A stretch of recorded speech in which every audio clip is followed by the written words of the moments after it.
大家好，我们是法中艺术文化交流协会，然后我们在微博上的名字是巴黎有意思，很高兴我们今天来到了巴黎春天亚洲艺术周，然后呢，我们请到了这个Galerie Barrère的这个画廊主来为我们做一下介绍。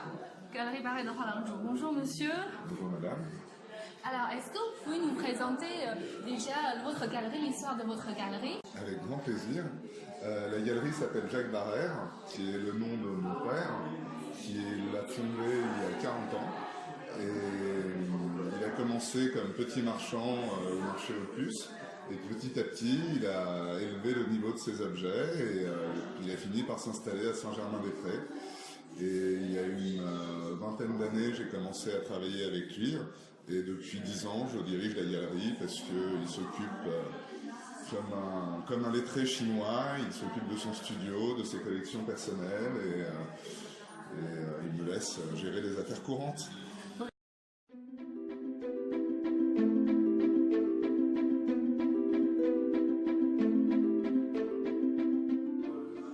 Alors, est-ce que vous pouvez nous présenter de cette pièce magnifique, une couronne, s'il vous plaît?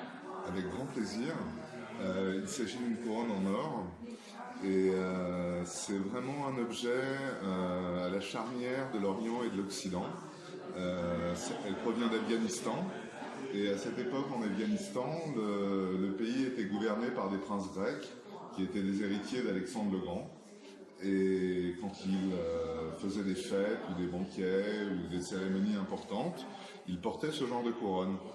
Et à leur mort, leur corps était brûlé, on mettait leurs cendres dans un vase, et autour de ce vase, on posait la couronne.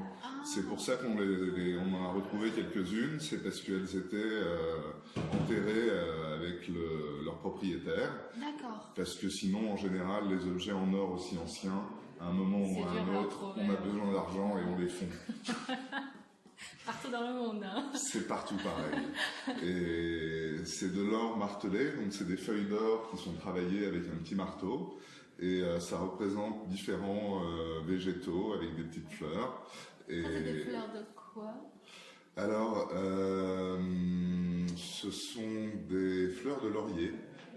Qui étaient associées à la victoire et c'est la couronne du vainqueur. On remettait au moment des Jeux Olympiques grecs, la tradition, on remettait une couronne en feuilles de laurier. Oui. Et là, on est à la fin de la tradition, donc on a remplacé les feuilles naturelles par de l'or parce que c'est plus joli.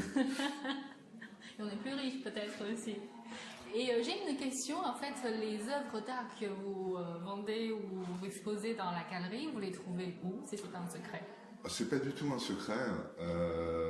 La circulation des œuvres d'art est très réglementée dans le monde entier.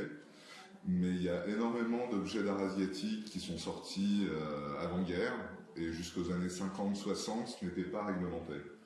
Et donc on les cherche, pas en Asie, on les cherche en Europe et aux États-Unis. Et on vérifie qu'elles sont sorties il y a suffisamment longtemps à une époque où c'était autorisé. Et on les revend en Europe, aux États-Unis et de plus en plus en Asie. Maintenant, je voudrais vous demander de nous faire la présentation de cette belle tête de Bouddha, s'il vous plaît, qui vient de... Cette tête de Bouddha vient de Thaïlande. D'accord. Elle date du 14e, 15e siècle, qui est le début et l'apogée du grand royaume thaïlandais qui va dominer toute la péninsule d'Asie du Sud-Est. Et je l'aime beaucoup parce que on n'a pas besoin de savoir quoi que ce soit sur le bouddhisme pour comprendre que ça parle de sérénité, de paix intérieure, de bienveillance et de compassion. Et c'est comme un dessin. Les lignes sont extrêmement pures et c'est des têtes de Bouddha qui étaient, quand les sculptures commençaient à vieillir, on considérait que c'était pas respectueux pour le Bouddha. Donc les Thaïlandais cassaient les sculptures, les fondaient et on refabriquait des neuves bien brillantes. Mais les têtes étaient considérées comme trop sacrées Donc ils les gardaient et ils les enterraient et ils construisaient une stupa dessus. C'est pour ça qu'on a une patine de fouille, comme sur les bronzes archaïques chinois Shang, Oui. parce que ça a été mis dans la terre.